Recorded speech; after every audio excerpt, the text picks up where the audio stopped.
Hello and welcome to Love Yourself with Matilda Kelsall, me, myself, and I. This episode is going to be a little bit more about me and my story for those of you who don't know me or are new to my space. I'm going to sort of go over my path, my journey, the ebbs and flows of life that have landed me where I am today, where I want to make a podcast talking about my life. There's definitely many versions of me in the past that never would have ever dreamt that this is something I would be doing or that I would even want to be doing.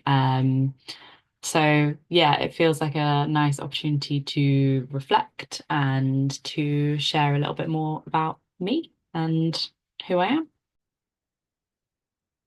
So first, let's recap the last few years. So currently, as I'm recording this, it is March 2025. And over the last couple of years, I've had some huge life changes. So I, 2 years ago, this time 2 years ago, I was still engaged, living in a house with my fiance on the other side of the country and our two dogs, living in a town 5 minutes away from my hometown where I had grown up and lived since I was four. Um, Running my own dog training business, basically just living a completely different kind of life to how I'm living now. And it had very much, I had gotten to that point in life and that place in life from doing what I thought I was supposed to do. I was following the path of what you do when you're an adult, and I hadn't ever really seen many other examples in my life, in my personal life, of doing anything else apart from pursuing a career, meeting someone, settling down, getting married, having a house, dogs, kids, etc. And that was my life path, and that is what I was doing. And it had never felt right to me, and I had spent my entire life, genuinely my entire life, even since sort of the age of four, I don't really remember not feeling out of place or unsettled. So it's really been my whole life, I've felt this kind of disconnect and this confusion, like how can this be what life is? Um, but obviously, you just go with the flow and you do what you're told to do, and um, you just keep going on because what are the alternatives? There aren't any alternatives, not that I was aware of or that I understood. Well, I was doing all the things, ticking all the boxes, being a proper adult until this time exactly 2 years ago, I was in New Zealand, doing my first ever solo travel, first ever solo holiday, first ever trip abroad by myself, first for a heck of a lot of things. And on the day I got back from that trip, I ended my relationship and set in motion all of the events that would lead me here to now living on the other side of the country by myself with my dog, living a completely different style of life than I ever have before. And you might be thinking, how on earth did you end up doing all of that and getting to that point? And it really is a journey, as all of our lives are. So I'll go back to the beginning a little bit, to put things into context a little bit more. So I have always been quite studious and quite academic, and I've always enjoyed learning. But I have always struggled, or at least in the past, I've struggled with connecting with other people. And I always found it easier to connect with people who are older than me. I struggled to be friends with anyone around my age. And I had a difficult time from the beginning of primary school, really.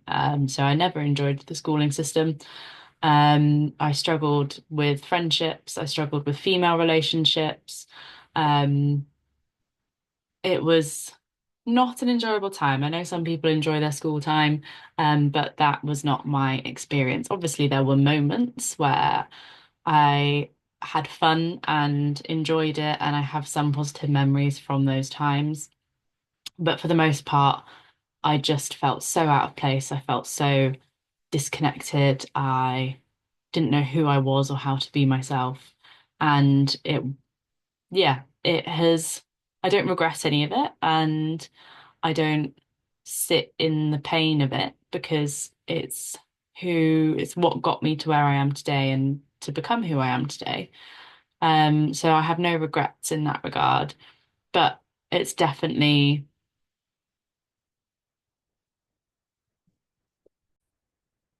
helped me realize how grateful I am for my life now. And it's really put into perspective actually how much of my life was spent feeling depressed and anxious and lonely and isolated, because those are feelings that I really don't feel so much anymore. Obviously, they still come up here and there because I'm a human being who experiences all the breadth of different human emotions, but they don't weigh on me like they once used to. And my best way of sort of describing my experience probably up until 2022, 2023 was I just went through the motions of life, but with a sort of a haze and a cloud around me that just tainted all of my experiences. So even the positive memories that I do have, there's always this sensation of feeling out of place and feeling disconnected.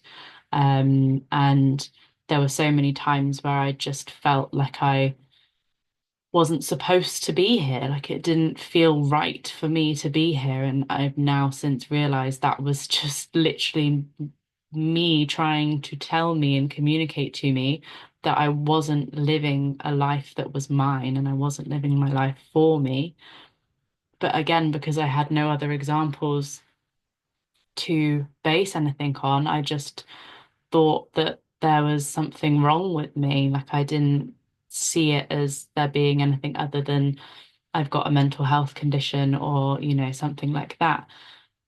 So yeah, it's been a real journey and progression to get to a place now where, for the most part, I feel really deeply content and happy with my life. Obviously, that doesn't mean to say that there aren't things that happen and occur that I would prefer not to, but it just means that how I feel about them and how I respond to them are completely different to how I ever would have before. So I went through school feeling disconnected, but I tried to connect and engage and I tried to make friends and I participated and I've got an academic family background, so I put a lot of weight and pressure on myself to perform well academically. Even though I really struggled in those kind of learning environments, they really didn't suit my brain and how I function as a human. Um, and to be honest, this is a whole tangent and we'll talk about it another time, but the whole entire schooling system and the way it's set up is just baffles me completely. But again, that's a topic for another day. So I went through the schooling system, was doing all of that, lots of different things to struggle with. Female friendships were really, really hard. I had female friends, but it was a roller coaster. Um, I spent a lot of my time with my male friends and found that a lot easier and more comfortable. And struggled romantically for quite some time until I had a sort of long distance relationship with someone when I was 17 for a couple of years. And then when I was 19, that relationship ended, and then I met um, my who would then become my fiance. At the time when I met him, I was in a space where I really wanted to travel and I wanted to explore the world, but I was nervous and scared about doing that by myself. I didn't have the confidence to do it by myself. All my friends had gone to university, but I hadn't wanted to go. And so it made the most sense for me to just settle in with this person and create a life together. And we got on so well, and we had lots of, at the time, similar interests. We worked together, and it was really wonderful to start with. And as time went on, as we grew and developed as people, we grew and developed in different directions, and a lot of the commonalities that we had were surface level and not our core values and views and beliefs on the world.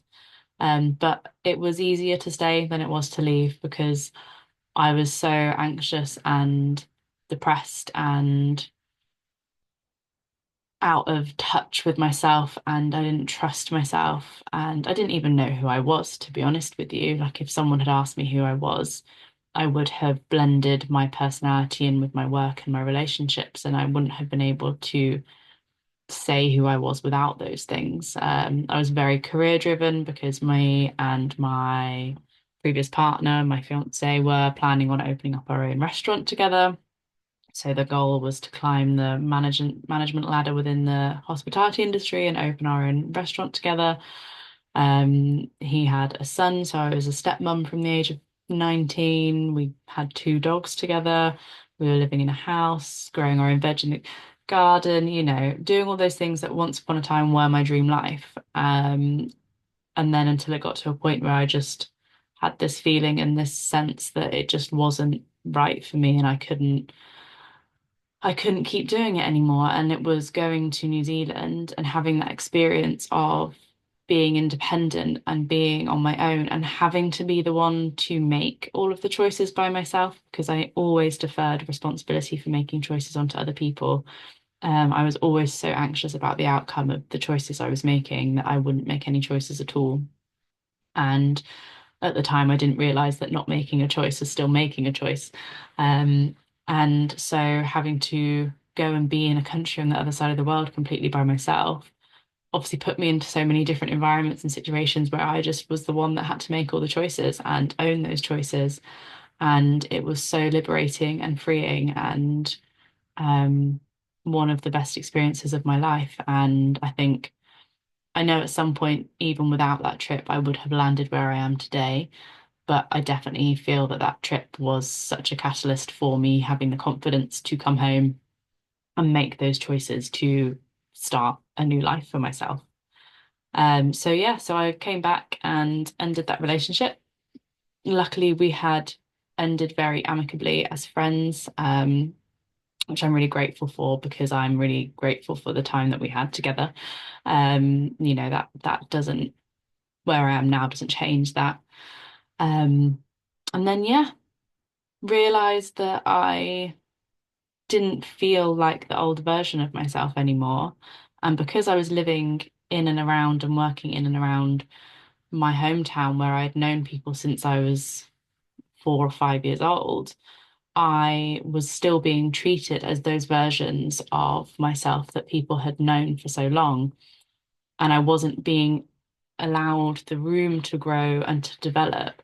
And I felt like I just couldn't cope with that anymore. And a big part of the reason that we were still living in that area was to stay close to my fiance's son.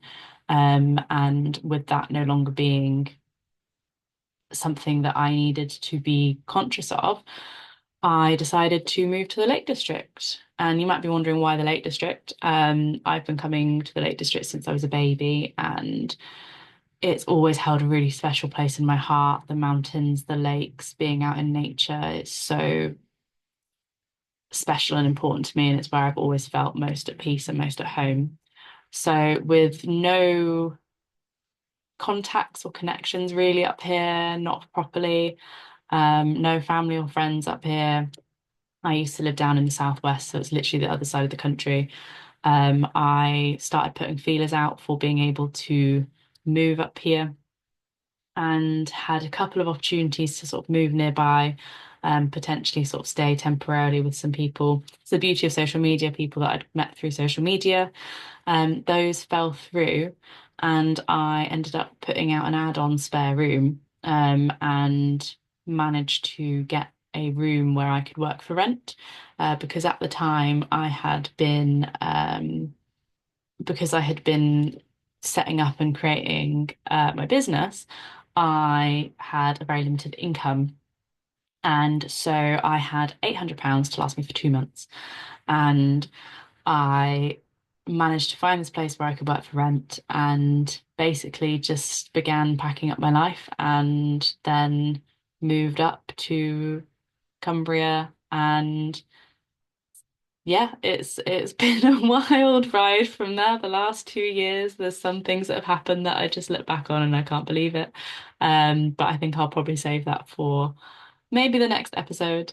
But yeah, so it's been a real journey, and there's lots of aspects of my journey and my story that I want to explore in more depth and uncover some of those aspects and feelings, and share them because I think there's a lot to be said, like I've said before, in sharing our stories and being vulnerable and authentic with each other.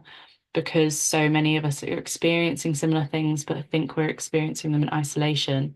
And there's so much power in community and connection and in witnessing each other's stories.